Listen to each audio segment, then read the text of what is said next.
Tonight, we bring you more on the results of the MTN News and Montana State University post-election poll. These results are based on about 1,400 responses from people who answered a poll earlier last fall from MTN and MSU and who likely voted in last November's election. MTN Chief Political Reporter Mike Dennison and MSU political scientist David Parker look at the polling results on two big initiatives that voters rejected. Initiative 185 would have extended Medicaid expansion, which provides government-funded health care to 95,000 low-income adults, and raised tobacco taxes to help pay for it. It failed, with 53% of Montana voters against it.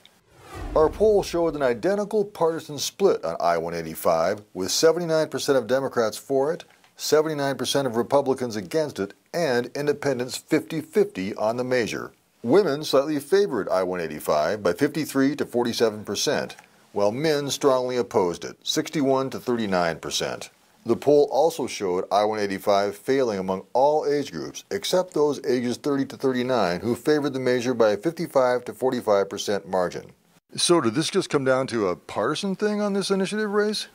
With all the money that was being spent, largely by the tobacco companies on the 185 race, essentially the two sides polarized. What happened is Democrats moved to the yes column. And why? Because it became about health care and Medicaid.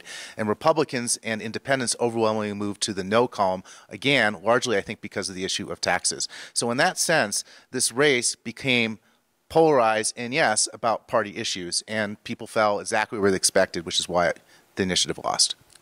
Next, we'll take a look at the results for I-186. I-186 would have imposed new water treatment regulations on new hard rock mines. It went down with 56% of voters against it. Again, the partisan breakdown was remarkably similar according to our poll. 77% of Democrats supported the measure, 78% of Republicans voted no. But it failed among independents with 54% opposed.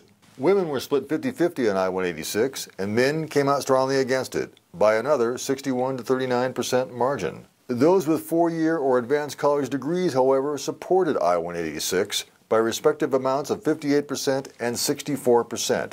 60% of voters with a high school diploma opposed it, and 87% of those with less than a high school education did as well.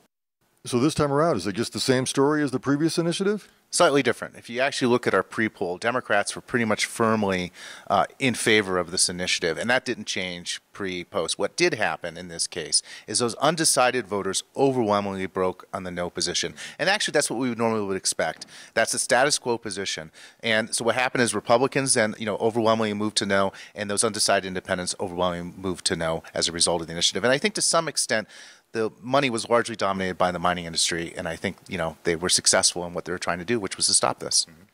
Tomorrow in our final segment, we'll look at the results on approval ratings for our elected officials and where Montana voters stand on some key issues. I'm Mike Dennison with David Parker, reporting for MTN News in Bozeman. And you can see the full poll results on our website.